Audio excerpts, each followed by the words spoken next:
Kwaniriza nnyo akumukutu ogwa Babi Television Uganda era nenkwebaza okubanga otambuliramu naffe yonna gy'osinzira okubanga otugoberera ensonga ku nsonga nga bulijjo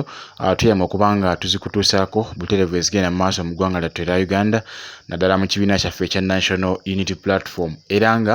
olunaku olwaleero Oweekitiibwa Honorable Mathias Mpuuga Nsamba avuddeyo n'alangirira nti agenda kubanga atambula ne President Robert Kyagulanyi Ssentamu mu country wide tour egenda okutandika wiiki ejja Olwokusatu n'ennaku z'omwezi 21 omwezi ogwokutaano gwennyininyini omwaka guno gwennyininyini ogwa 2024. Mpuuga ayogeddeko ne bannamawulire we bamaliriza okuziika era nga n'alangirira nti wakutambula ne President Robert Kyagulanyi Ssentamu newankubadde nga byatuuseewo mu kuziika babadde abakuŋŋaanyeeko wamu we beesanze awo mu kuziika munna Nuupu badde nga byabaddewo naye ye Mathias Mpuuga Nsamba tagenda kubanga abitunuulira era wakugenda mu maaso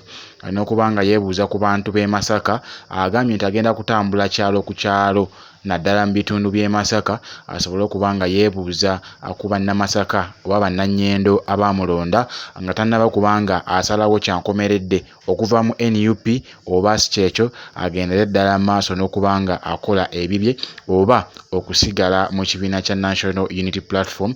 kyagamba mwakyali essaawa zino. Olunaku olw'ejjo ebyabaddewo mwabirabye era nga ye Mathias Mpuuga talina nnyo kyamaanyi kyayogedde ku nsonga z'okulumbagana President Robert Kyagulanyi Ssentamu wabula Abedi Bwanika yasiiwuusa empisa olunaku olw'ejjo era akatambi ako ndowooza mwakalabye bulungi nnyo wano ku Babi Television Uganda nga kw'ossa n'emikutu emirala era nga ye Mpuuga yawukanyeekokko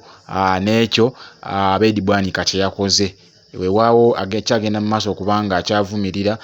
President Robert Kyagulanyi Ssentamu ne Alex Oyusa Mufumbire nga kw'ossa ne babloga ba NUP abalala bagamba nti President Robert Kyagulanyi Ssentamu okusinziira ku Abedi Bwanika agamba nti Bobi Wine oba President yabateekamu amaanyi okubanga mbu babavuma. Okusinziira ku bigambo byayogedde olunaku olw'ejjo ababiwulidde mwabiwulidde naye ye Mpuuga ye ekyamazima kyo kiri nti akyali mu kensa newankubadde nga amawulire agatambula nnyo mabi ku ye engeri plan z'ayina oba z'ayina eri President Robert Kyagulanyi Ssentamu nga kw'ossa n'ekibiina kya National Unity Platform ayinza okubanga ye musajja aliira munda nga kasaanyi newankubadde nga kungulu reactinga nga ali atalina kyakoseddwamu oba atalina buzibu na President naye nga ebiri munda byo biri nti ye Mpuuga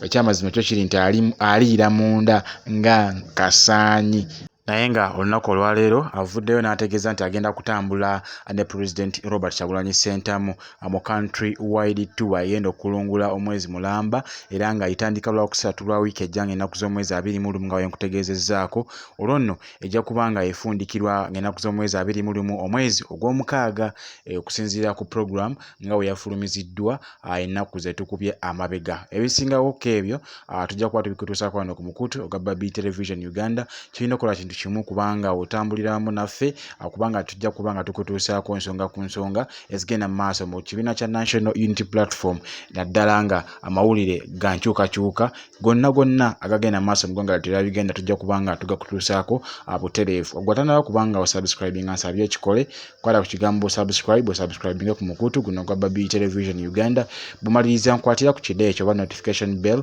oteekemu all onateekamu all ojja kuba tosubwa amawulire gonna wano ku mukutu ogwa Babi Television Uganda. Ensonga bwezityo bwe zibadde Mathias Mpuuga Nsamba asazeewo agende maaso n'okwegatta ku Bobi Wine oba President Robert Kyagulanyi Ssentamu mu country wide tour egenda okutandika wiiki ejja. Kale sibe bulungi